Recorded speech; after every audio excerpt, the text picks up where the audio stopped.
ഇതേ ഹോമിയോപതി പഠിച്ച് ഹോമിയോപതി മനസ്സിലായിട്ടില്ല. അത് ഞാൻ പറഞ്ഞുതരാം എന്താന്നുള്ളത്. ഓക്കെ, ഏതായാലും അദ്ദേഹത്തെ ഒന്ന് മ്യൂട്ട് ചെയ്യും. ഇത് ബാക്കിയുള്ള ആളുകൾക്ക് സംസാരിക്കാൻ അവസരം തരുന്നില്ലെങ്കിൽ വലിയ പ്രശ്നമാണ്. ബേബിയുടെ ചോദിച്ചില്ലേ ഞാൻ ഉടനെ അങ്ങ് മാറ്റി കൊടുക്കാം.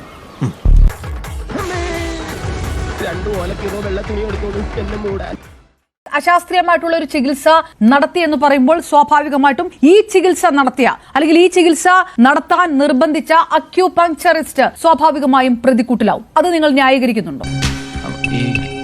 ഇതൊക്കെ വളരെ കോമൺ സെൻസ് ആയിട്ട് നമ്മൾ മനസ്സിലാക്കേണ്ട കാര്യമാണ്. 64 പേരാണ് മഞ്ഞപ്പിത്തം ബാധിച്ച് മരിച്ചിട്ടുള്ളത്. ഇത്രയും വലിയ സംഖ്യ മരിച്ചത് മുഴുവൻ ശാസ്ത്രീയ ചികിത്സ നൽകിയിട്ടാണ് എന്ന് വളരെ കൃത്യമായ കണക്ക് പുറത്തു വരുമ്പോൾ അവിടെ നമ്മൾ മനസ്സിലാക്കേണ്ട അടിസ്ഥാനപരമായ കാര്യം, കുട്ടിയായാലും മുതിർന്നവരാരായാലും ഇവരൊക്കെ മരിക്കുന്നത് രോഗം കൊണ്ടല്ല സമയമായിട്ടാണ് എന്നാണ് പൊതുവെ മതവിശ്വാസികൾ മനസ്സിലാക്കി വരുന്നത്. അങ്ങനെ വരുമ്പോ ഞാൻ ഈ 64 പേര് മരിച്ചത് ശാസ്ത്രീയ ചികിത്സ കൊണ്ട് പിഴവാണെന്ന് ഒരിക്കലും പറയില്ല. പക്ഷെ സമയമായി മരിച്ചു. ശാസ്ത്രീയ ചികിത്സ നൽകിയിരുന്നെങ്കിൽ ആ മരണം ഒഴിവാക്കാൻ കഴിയുമെന്ന അഭിപ്രായമാണ് ഇവിടുത്തെ വിഷയം.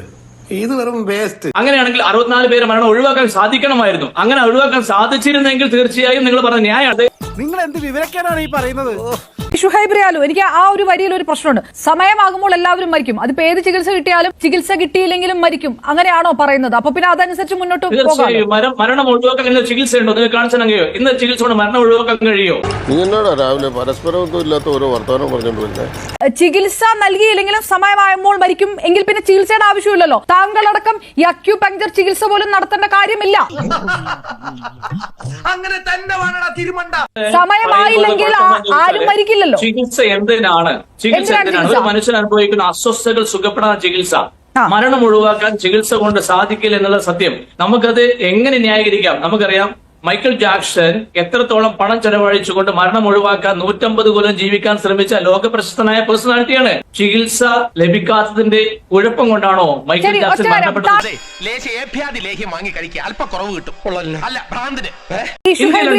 താങ്കൾ ഈ അവകാശപ്പെടുന്ന അക്യൂപങ്ചർ അത് ഏത് നാട്ടിൽ നിന്ന് വന്നതാണ്? എങ്ങനെയാണ് ചൈനയിൽ ഒരു അക്യൂപങ്ചറിസ്റ്റ് ആകണമെങ്കിലുള്ള മാനദണ്ഡം എന്താണ്? താങ്കൾക്ക് അറിയാമല്ലോ, താങ്കൾ അതൊന്ന് പറയാമോ? ഏത് നേരത്താണാവോ? നമ്മൾ ഇന്ത്യയിലാണ് ജീവിക്കുന്നത്. ഇന്ത്യയിൽ ജീവിക്കുന്ന നമുക്ക് ഇന്ത്യൻ നിയമം വേറെയാണ്.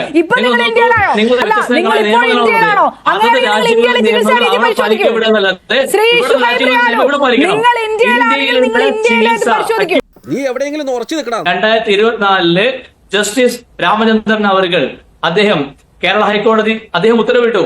കേരളത്തിൽ അക്യുപഞ്ചർ ചികിത്സകർ ഒട്ടേറെയുണ്ട്, ഇവർക്ക് ഒരു കൃത്യമായ റെഗുലേഷൻ ഏർപ്പാട് ചെയ്യേണ്ടതുണ്ട് അദ്ദേഹം ഉത്തരവിടുകയും നിനക്ക് കള്ളം പറയാൻ ബുദ്ധിമുട്ടുണ്ട്.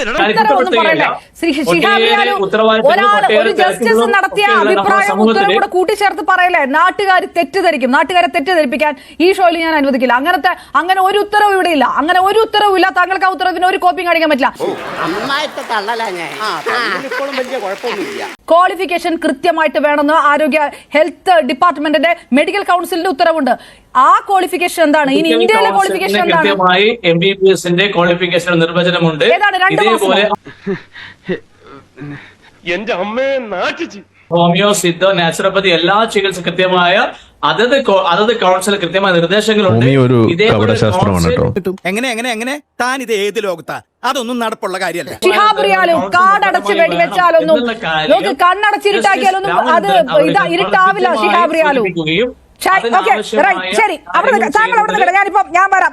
അതായത് എന്ത് പറഞ്ഞാലും താങ്കൾ ഞാൻ ചോദിക്കുന്ന ചോദ്യത്തിന് ഉത്തരമല്ല, താങ്കളുടെ കയ്യിൽ ഉത്തരമില്ല. ഒന്നില്ലെങ്കിൽ ചൈന അന്വേഷിക്കാൻ പറയും, ചൈനയുടെ കാര്യം ചോദിക്കുമ്പോൾ താങ്കൾ പറയും ഇന്ത്യയിൽ പരിശോധിക്കാൻ പറയും, ഇന്ത്യയിലെ കാര്യം പറയുമ്പോൾ താങ്കൾ പറയും ചൈനയിൽ പോകാൻ പറയും. താങ്കൾ ആ ഉത്തരം പറയുന്നില്ല. ഷിഹാബ് റിയാലും താങ്കൾ ആ ഉത്തരം പറയില്ല. എനിക്ക് ഒന്ന് പ്രേക്ഷകരോട് പറയൂ, 1000 വർഷങ്ങൾക്ക് മുമ്പ് ചൈനയിൽ നിന്ന് വന്ന അക്യൂപങ്ചർ ആണ് എന്ന് പറഞ്ഞുകൊണ്ട് നിങ്ങളടക്കമുള്ള പറയുന്ന അക്യൂപങ്ചർ ചൈനയിൽ ചികിത്സിക്കണമെങ്കിൽ എത്ര വർഷത്തെ പഠനം വേണം, എത്ര ക്വാളിഫിക്കേഷൻ വേണം, എത്ര ലൈസൻസ് വേണം എന്നെങ്കിലും ഒന്ന് പറയൂ. ഒന്ന് പ്രേക്ഷകർ കേട്ടോട്ടെ. നോക്കൂ, നമ്മൾ ചൈനയിൽ ജീവിക്കുന്നവരല്ല. ചൈനയിലെ കറൻസിയോ പാലിക്കുന്നില്ല. അപ്പൊ നിങ്ങൾ ഇന്ത്യയിലെ പാലിക്കുന്നുണ്ടോ? നിങ്ങൾ ഇന്ത്യയിൽ അത് പാലിക്കുന്നുണ്ടോ?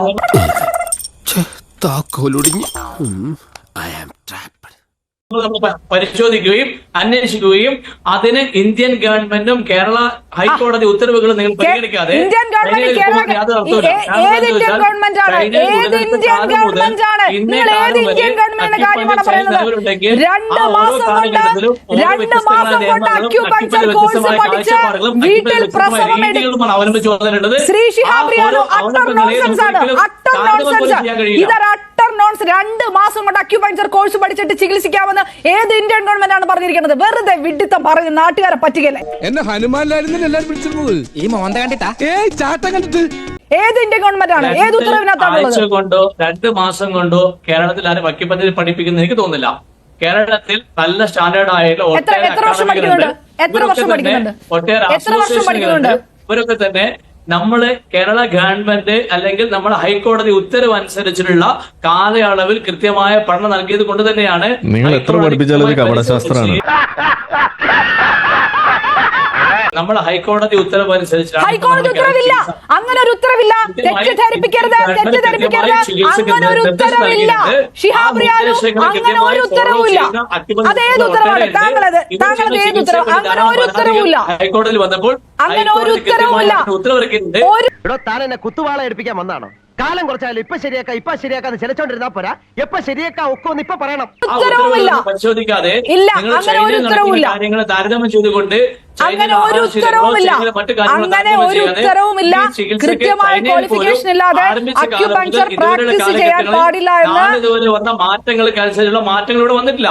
ഒരുപക്ഷെ ഇന്ന് ഇവിടെ പഠിപ്പിക്കുന്ന ഒരു കാലാവധി ശരി, ഞാൻ തിരിച്ചു വരാം. എല്ലാ കൃത്യമായിട്ടുള്ള പോയിന്റുകളെ താങ്കൾ എന്തൊക്കെയോ പറഞ്ഞു മുന്നോട്ട് കൊണ്ട് ഇപ്പൊ താക്കോൽ അവിടെ ഉണ്ട്. മരുന്ന് അവിടെ വെച്ചേക്ക്.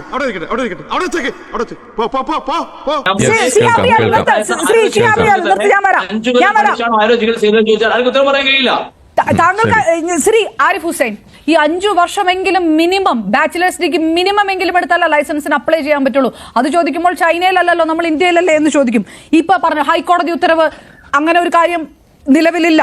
പക്ഷേ എന്നിട്ടും എന്തുകൊണ്ട് ഇതിനുള്ള ഉത്തരം ഞാൻ പറയാം. നിങ്ങൾ ഇവിടെ ഇപ്പൊ ഇന്ന് സംസാരിക്കുന്നത്, ഇപ്പൊ എന്നോട് ഇന്ന് സംസാരിക്കുന്ന ദിവസം എന്ന് പറഞ്ഞു കഴിഞ്ഞാൽ, ഞാൻ പഠിച്ച ഹോമിയോപ്പതി എന്ന് പറയുന്ന ആ ചികിത്സാ വിഭാഗം അതൊരു കപടശാസ്ത്രമാണ് എന്ന് തിരിച്ചറിഞ്ഞതിന്റെ ഭാഗമായിട്ട് ഒരു 5-8 വർഷം മുന്നേ അത് ഉപേക്ഷിച്ചിട്ട് അതിന്റെ പ്രശ്നം എന്താണെന്ന് സമൂഹത്തിൽ ചർച്ച ചെയ്യുകയും അത് ആളുകളെ അറിയിക്കാൻ വേണ്ടിയിട്ട് ശ്രമിക്കുകയും ആ സംഗതി പഠിക്കാൻ പറ്റും. BHMS എന്ന് പറയുന്ന സംഗതി കപടശാസ്ത്രമാണ്, ആയുഷ് എന്ന് പറയുന്ന സാധനം തന്നെ ഒരു കപടശാസ്ത്രമാണ്, അതിലേക്ക് ആര് പോകരുത് എന്ന് വിദ്യാർത്ഥികളെ ഇവിടെ പറഞ്ഞു പഠിപ്പിക്കാൻ വേണ്ടിയിട്ട് അവർക്ക് അവയർനെസ് കൊടുക്കാൻ വേണ്ടിയിട്ട് നടത്തുന്ന ഒരു പ്രവർത്തനം. അതിന്റെ ചുക്കാൻ പിടിക്കുന്ന ഒരാളും കൂടിയാണ് ഞാൻ. നിങ്ങൾ എത്രയൊക്കെ ഡിഗ്രി ഉണ്ടെന്ന് പറഞ്ഞാലും ശരി, ഈ പറയുന്ന കപടശാസ്ത്രങ്ങളുടെ കൂട്ടത്തിൽ എണ്ണാൻ പറ്റുന്ന സാധനം തന്നെയാണ് ഈ അക്യുപങ്ചർ എന്ന് പറയുന്നത്. കാരണം ഈ അക്യുപങ്ചർ എന്ന് പറയുന്നത് നിങ്ങൾ ഇനിയിപ്പോ ചൈനയിൽ അവിടെ 10 വർഷം ഇരുന്ന് തലകുത്തിന്ന് പഠിച്ചെന്ന് പറഞ്ഞാലും അത് കപടശാസ്ത്രമാണ്. കപടശാസ്ത്രം എന്ന് പറഞ്ഞാൽ സ്യൂഡോ സയൻസ്, അത് ശാസ്ത്രമാണ് എന്ന് തോന്നിപ്പിക്കുന്ന തരത്തിൽ നിൽക്കും. എന്നാൽ അതിനകത്ത് യാതൊരു തെളിവുകളും ഇല്ല, അത് ഫലിക്കും എന്നുള്ളതിന് ഒരു തെളിവും ഇല്ലാത്ത സാധനമാണ് കപടശാസ്ത്രം എന്ന് പറയുന്നത്. അക്യുപങ്ചർ, അക്യുപ്രഷർ എന്നൊക്കെ പല പേരിലും അറിയപ്പെടുന്ന പല സാധനങ്ങളുണ്ട്. ഒക്കെ ഒരേ സാധനത്തിന്റെ ബാക്കി പത്രങ്ങളാണ്. എന്തൊക്കെയായാലും ആ സാധനത്തിന് ശാസ്ത്രീയമായിട്ട് ഒരു അടിത്തറയും ഇല്ല. 0 ആണ് അടിത്തറ എന്ന് പറയുന്നത്. നിന്റെ പരിപാടി തീർത്ത് തരാണ് ഞാൻ. ഇവിടെ പറയുന്നു ഈ സംഗതി, ഇത് തുടക്കത്തിൽ തന്നെ നമ്മൾ കേട്ടൊരു കാര്യം എന്ന് പറയുന്നത് സമയമായാൽ മരിക്കുമെന്നാണ് പറയുന്നത്. ഇതാണെന്നുണ്ടെങ്കിൽ പിന്നെ എന്തിനാണ് ഈ അക്യുപങ്ചറായിട്ട് നടക്കണമെന്നാണ് എനിക്ക് ചോദിക്കാനുള്ളത്. എന്നാൽ പിന്നെ അക്യുപങ്ചറിന്റെ ആവശ്യമില്ലല്ലോ. ആർക്കെങ്കിലും മഞ്ഞപ്പിത്തൊക്കെ വരുമ്പോൾ അങ്ങ് മാറ്റി വെക്കുക, പായ വിരിച്ച് അവിടെ കിടത്തുക. സമയമാകുമ്പോൾ അവർ ജീവിക്കുക, എഴുന്നേക്കുക, എണീറ്റ് ഓടുക, മരിക്കുക, എന്ത് വേണമെങ്കിലും ചെയ്യട്ടെ. ചൈനയിൽ നിങ്ങൾ ഉണ്ടെന്ന് പറയുന്നു, ആയിരക്കണക്കിന് വർഷമായിട്ട് അവിടെ ഉണ്ടെന്ന് നിങ്ങൾ പറയുന്നു. ചൈനയിലെ ഒരു ചരിത്രം നിങ്ങൾ എടുക്കുക. അവിടുത്തെ ഒരു 1930കളിൽ 40കളിൽ അവിടെയുള്ള ആളുകൾ ഈ പറയുന്ന അക്യുപങ്ചർ മാത്രം ഉപയോഗിച്ചുകൊണ്ട് തലയും കുത്തി നിന്നിരുന്ന സമയത്ത് അവരുടെ ആയുർദൈർഘ്യം എന്ന് പറയുന്നത് 30 വയസ്സ് 40 വയസ്സാണ്. എന്ന് വെച്ചാൽ അവിടെ പട്ടിണിയും ഈ അസുഖങ്ങളും വന്നിട്ട് ആളുകൾ മരിക്കുകയാണ്. എന്ന് വെച്ചാൽ ഈ ചികിത്സയൊന്നും അവിടെ ഫലിച്ചിട്ടില്ല. റിയാലു ഒന്ന് കേൾക്കൂ. ഓക്കെ, റിയാലു കേൾക്കൂ. എന്താണ് കാര്യം എന്ന് ഞാൻ പറഞ്ഞുതരാം. നിങ്ങളുടെ പ്രശ്നം എന്താണെന്ന് ഞാൻ പറഞ്ഞുതരാം. ഈ ചാക്കുട്ടിയോട് തട്ടിപ്പ് പരിപാടിയൊന്നും വേണ്ട. ചാക്കുട്ടി അറിഞ്ഞാൽ തൊട്ടിയാണ് തൊട്ടി. ഇന്നിപ്പോ നിങ്ങൾ ചൈനയിലേക്ക് നോക്കിക്കഴിഞ്ഞാൽ അവിടുത്തെ ആ ലൈഫ് എക്സ്പെക്ടൻസി എന്ന് പറഞ്ഞത് വർദ്ധിച്ചിട്ടുണ്ട്. അത് ആഗോളതലത്തിൽ വർദ്ധിച്ചിട്ടുണ്ട്. അതിനെന്താ കാരണം? അതിന് ഈ പറയുന്ന ഇൻഡസ്ട്രിയൽ റവല്യൂഷന് ശേഷം ഉണ്ടായിട്ടുള്ള ഈ ശാസ്ത്രീയമായിട്ടുള്ള വളരെ വിലപ്പെട്ട പലതരം മുന്നേറ്റങ്ങൾ തന്നെയാണ്. അതിന് ഏറ്റവും പ്രധാനം എന്ന് പറയുന്നത് ആന്റിബയോട്ടിക്സ്, അതുപോലെയുള്ള മറ്റു ഇങ്ങനൊരു മരത്തലേനെ ഞാൻ ജീവിതത്തിൽ കണ്ടിട്ടില്ല. നശൂല മരുന്നുകളുടെ ആവിർഭാവം തന്നെയാണ് അതിൽ ഏറ്റവും പ്രധാനപ്പെട്ട കാര്യം. അത് സംഭവിച്ചത് എന്താന്ന് പറഞ്ഞു കഴിഞ്ഞാൽ അവിടെയുള്ള ആ പറയുന്ന ആയുർവേദമായാലും ഈ പറയുന്ന അക്യുപങ്ചർ ആയാലും ഹോമിയോപ്പതി ആയാലും അതിനൊക്കെ എടുത്ത് മാറ്റി വെച്ചിട്ട്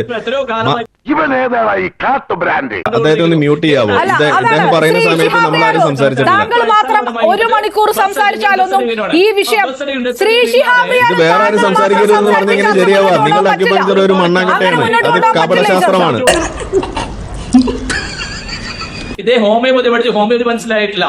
അത് ഞാൻ പറഞ്ഞത് എന്താന്നുള്ളത്. ഓക്കെ, ഏതായാലും അദ്ദേഹത്തെ ഒന്ന് മ്യൂട്ട് ചെയ്യും. ഇത് ബാക്കിയുള്ള ആളുകൾക്ക് സംസാരിക്കാൻ അവസരം തരുന്നില്ലെങ്കിൽ വലിയ പ്രശ്നമാണ്. ശരി, ഇതൊരു സൂം കണക്ഷൻ ആയതുകൊണ്ടാണ് അദ്ദേഹത്തെ മ്യൂട്ട് ചെയ്യാൻ പറയാൻ. ആരിഫ് ഹുസൈൻ സംസാരിക്കട്ടെ.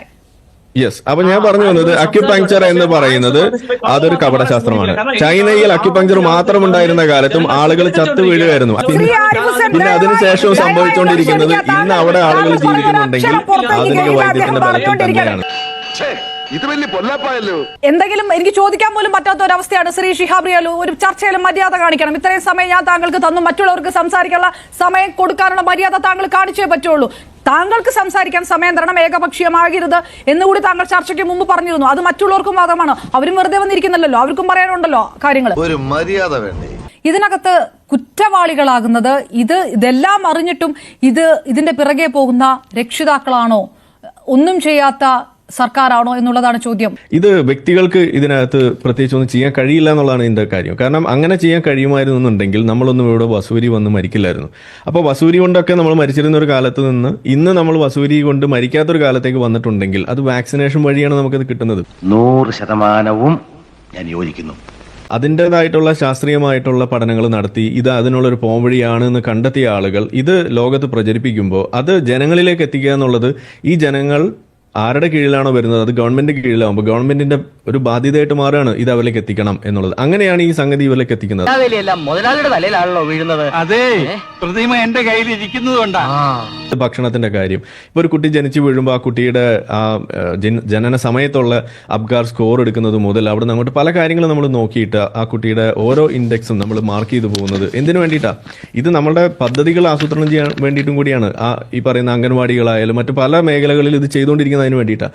അത് ശരിയാ. ഇവിടെ നമ്മൾ കാണുന്ന എന്താണ്? ഇതിനെയൊക്കെ നിരാകരിച്ചുകൊണ്ട് ഒരു കുട്ടി ജനിച്ചു വീണ് കഴിയുമ്പോൾ അത് നമ്മുടെയാണ് എന്ന് പറഞ്ഞുകൊണ്ട് ആ കുട്ടിക്ക് തേനും പാലും കൊടുത്ത് അതല്ലെങ്കിൽ വല്ല ഇതുപോലെ ഒട്ടകമൂത്രമൊക്കെ കൊടുത്ത് അല്ലെങ്കിൽ ഇതിനകത്ത് പറഞ്ഞിട്ടുണ്ട് എന്ന് പറയുന്ന സാധനം കൊടുത്തിട്ട് ആ കുട്ടിക്ക് കൊലയ്ക്ക് കൊടുക്കുന്നതാണ് നമ്മൾ കാണുന്നത്. അത് നീ എന്നെ ഇൻഡയറക്റ്റ് ആയിട്ട് കുത്തിയതല്ല, അല്ല ഡയറക്റ്റ് ആയിട്ട് കുത്തിയതാ. ഇവിടെ മഞ്ഞപ്പിത്തം കൊണ്ട് മരിക്കുക എന്ന് പറയുമ്പോൾ ഇവിടെ പറഞ്ഞു 64 പേര് മരിക്കുന്നു, അവരൊക്കെ എങ്ങനെയാണ് മരിച്ചതെന്നൊക്കെയാണ് ചോദിക്കുന്നത്.